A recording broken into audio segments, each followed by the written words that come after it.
আপনার হাসি খুশি চঞ্চল বাচ্চাটা কি হঠাৎ করে চুপচাপ হয়ে গেছে, কিংবা তুচ্ছ কারণে জেদ করছে?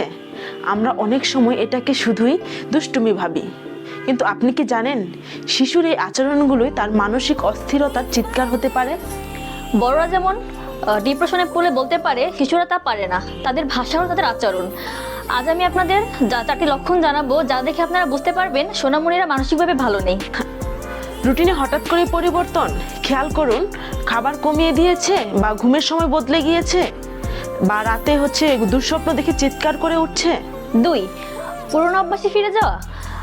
যে শিশুটি টয়লেট ট্রেনিং পেয়েছিল, সে কি হঠাৎ করে বিছানা ভিজিয়ে ফেলেছে, কিংবা আবার আঙুল ছোঁয়া শুরু করছে? এটি নিরাপত্তাহীনতার লক্ষণ। নাম্বার 3, অকারণে শারীরিক অসুস্থতা। ডাক্তার বলেছে সব ঠিক আছে, কিন্তু অনেক সময় শিশু বলছে তার পেট ব্যথা, মাথা ব্যথা করছে। আমাদের মানসিক চাপ অনেক সময় শারীরিক কষ্ট হয়ে বের হয়। 4, নিজেকে গুটিয়ে নেওয়া। আগে যে বন্ধুদের সাথে খেলতে পছন্দ করতো, এখন আর সে খেলতে যেতে চায় না, একা থাকতে পছন্দ করে। এমন লক্ষণ দেখলে কি করবেন? প্রথমে মারধর বা বকাবকি করবেন না, তাকে কোয়ালিটি টাইম দিন। তাকে জিজ্ঞেস করুন তোমার কি মন খারাপ, তার সাথে খেলুন, ছবি আঁকুন।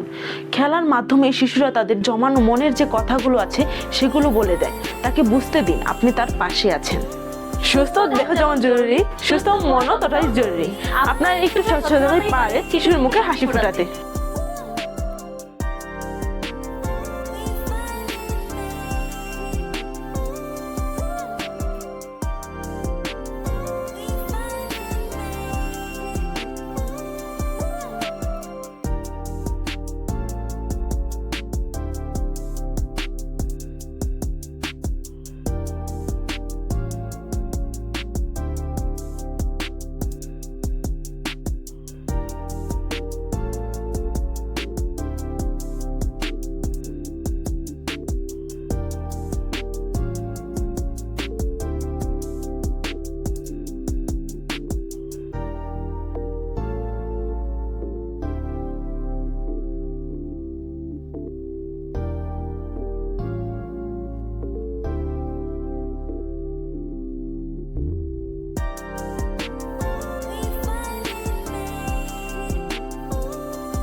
আপনার চঞ্চল হাসি খুশি বাচ্চাটা কি হঠাৎ করে চুপচাপ হয়ে গেছে, কিংবা তুচ্ছ কারণে জেদ করছে?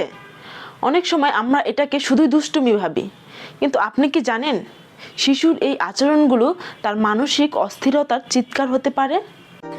ছোট্ট বন্ধুরা, প্রতিটি গাছ আমাদের জন্য বন্ধু। তারা আমাদের দেয় অক্সিজেন আর ছায়া, আর দেয় ভালোবাসা।